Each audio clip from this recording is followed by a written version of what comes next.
All right, look, I know what you're thinking, and this video isn't going to be that type of video, okay? This is not going to be a homophobic, gay-bashing, anti-LGBT. All I want to do is say a few things about Pride Month, about the Pride movement, and you know I had to do that with the clickbaity, catchy type title. I'm sorry, but honestly, if you want to know how I actually feel, that is how I actually feel. I think that Pride Month is a stupid thing because taking pride in things that you had no control over, that you didn't choose, taking pride in that is stupid.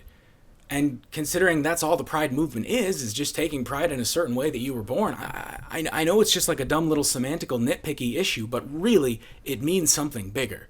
Let's think about this. Gay people didn't choose to be gay, just like how black people don't choose to be black.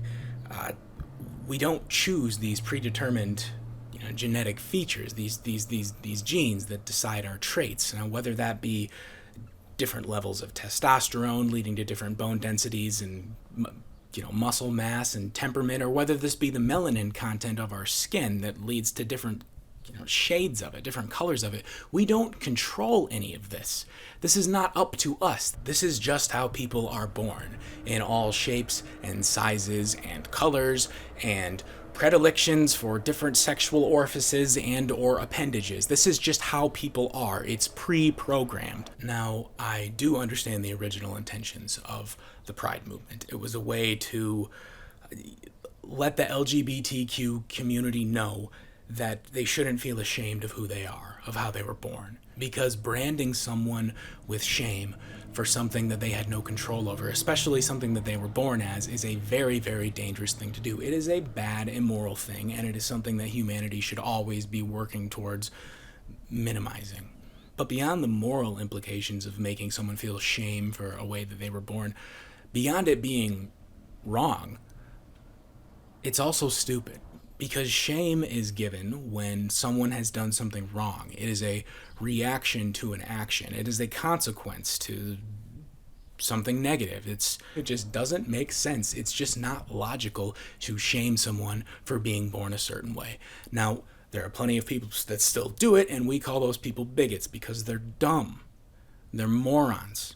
We don't shame people for just existing. That doesn't make any sense. Gay people do not deserve to feel shame for simply being born. But do you want to know what else they don't deserve to feel? Pride. And yes, the whole goal in the movement of helping gay people originally was to make them no longer feel ashamed for simply being born, to reverse the damage that had been done to them by all the people that are casting them with this shame. And I get that pride is, technically speaking, the opposite of shame. But really, the opposite of shame shouldn't be the goal. The absence of shame should be the goal. Pride and the absence of shame are not synonymous. Much like how a person only deserves shame when they do something wrong, a person only deserves to feel pride after they've done something right. After they've done something, made something, created something, after they've done something that makes them worthy of distinction. But pride seems to do the opposite of that. It seems to pull everybody into this one conglomerate. We just shouldn't take pride in the things about ourselves that we didn't control. I mean, everybody does. Everybody does, all the time. It's like most of the shit that people take pride in is the stuff that they had no control over. Everyone's always looking for those aspects of themselves that make them special or superior. We're all looking for an excuse to feel a little bit of pride. Like, here's an example. What about high IQs? Of course they feel fucking great about themselves for being smarter than everybody else. But IQ is mostly genetically predetermined. Sure, the nutrition and developmental environment can somewhat boost or stifle this genetically driven trajectory of IQ, but those are still factors out of the control of the one receiving this high IQ. It's just stupid for someone to take pride in being smart or being tall. Smart people could take pride in a book that they spend years writing, and maybe a tall person could take pride in their athletic accomplishments or something like this, but simply being born smart or tall doesn't give you this luxury of pride, at least with logic in mind. Now, let's say I was born with a huge penis. Unfortunately, let's just say I was born with a huge penis. I wouldn't deserve that penis. Why am I so white? No. It was just reminding me that I didn't have a... Okay. I wouldn't deserve this huge penis. I wouldn't have earned it. I just would have gotten lucky. Boy, take that one out of context, huh?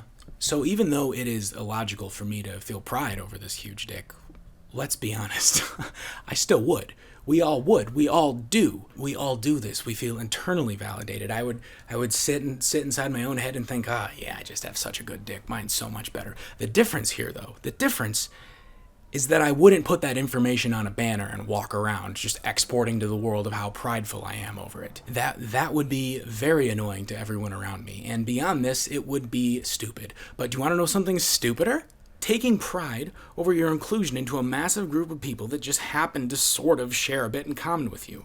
But honestly, I'm not just making this video to say that it's stupid, logically, semantically, blah, blah, blah, whatever. That doesn't matter. Why I'm making this video is because I think the idea of it is a dangerous one. I think it sets a bad precedent. This need to be in these groups defined by identity politics, it's just look, there's a straight pride movement in Boston. And there's a straight pride movements, they're popping up all over. It's just so stupid. Do you see what identity politics is doing? Do you see what the identitarian left is doing? It's just dividing us up and making we're defining our specialties, our individuality, our identity by a fucking group that 95% of the world's population is a part of. This is insane. But it's all the left wants to talk about these days. It's all about identity politics. Oh, well, why aren't black people winning half the Oscars? Maybe it's because they're not winning 50% of the Oscars because they're only 13% of the population. Maybe it's that. As an LGBTQ transgendered woman of color who likes broccoli with cheese on it, but only sharp cheddar cheese, I feel that my group is very underrepresented. Shut up. We need to stop pushing people into defining themselves by these arbitrary groups that they happen to be born into. You shouldn't be defining your identity on your skin color or your sexual orientation. That's the whole point. You're not supposed to see somebody being any different. You're not supposed to use their skin color or their orientation or whatever else about them, whatever groups they're in. You're not supposed to use that to define their identity, to figure out how good of a person they are. What you are on the outside doesn't relate to who you are as a person. Those are the things you take pride in. Those are the positive parts about you that you take pride in, or those are the negative aspects of yourself that we shame you for. But you don't get pride or shame over being born a certain way. That's not what defines you. That's where the pride and shame is given to. It's to you. It's the actions that you as an individual make. But when we're all defining our individuality by a giant fucking group that we happen to be born into, that's bad. That is a bad thing. You're really proud for being a woman? Yeah, girl power. You were born, half of mammals are you. You didn't do anything. Or black power, or God fucking forbid white power. Give me a fucking break. That's all this movement, this identitarian left, that's all it's going to reproduce.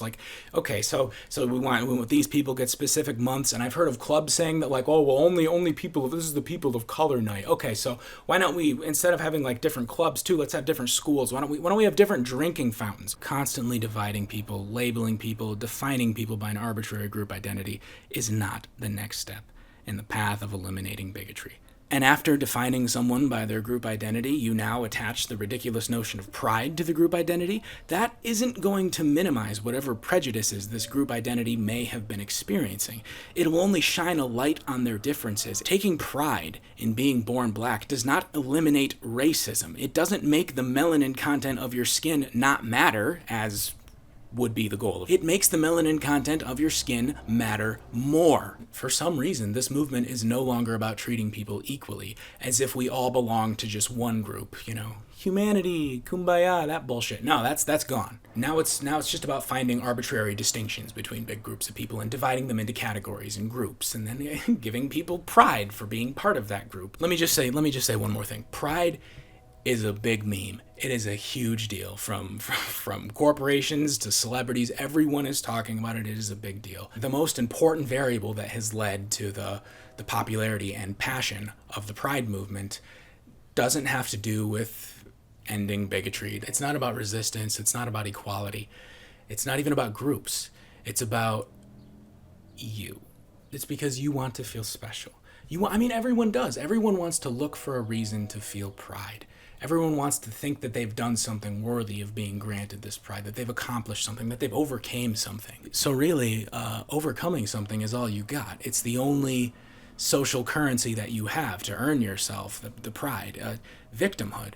Victimhood is all you can muster up. So the more victimhood you have, the more victim points you can hoard, then the more pride that you think you're worthy of. And this battle for victim points, that's why the pride movement is constantly eating itself. It's why it's constantly dividing. There are the transgendered women of color fighting with the white hipster queer people of this, and then there are where's the inclusion for it? I'll show some examples. I'm not versed enough in your vocabulary to keep up with all of your.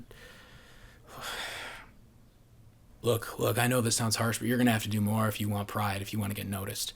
I mean, if being born into an arbitrary group is the only thing that you have to tether your identity to, then you don't have an identity worth noticing. Or if your gender or race or any other stupid little thing that you didn't control really defines of what you are, if it's more than just an afterthought, then what are you doing with your life? Who even are you? You're not your skin color. You're not your sexual orientation. You're not what hole you want to fuck. Sure, it does define you a bit, but it doesn't entirely define you. If you're entirely defining yourself by this, then man, or sorry, or woman, or they, I pity you. It's just not that big of a deal. While the intentions of this movement when it started out were moral, the divisiveness of the modern left, the identitarians, the identity politics crusaders, the SJWs, whatever you want to call them, the divisiveness that they have caused here, it's only leading the movement into taking steps backwards, into stumbling. And with all of the celebrity endorsements and corporations, all of their phony virtue signaling, it's only going to stumble faster. You see? This video wasn't nearly as bigoted as you thought it was going to be, right? Right? Shit, I fucking hope it's not. Because I can't record anymore. I need to turn my air conditioner on. Good God, it is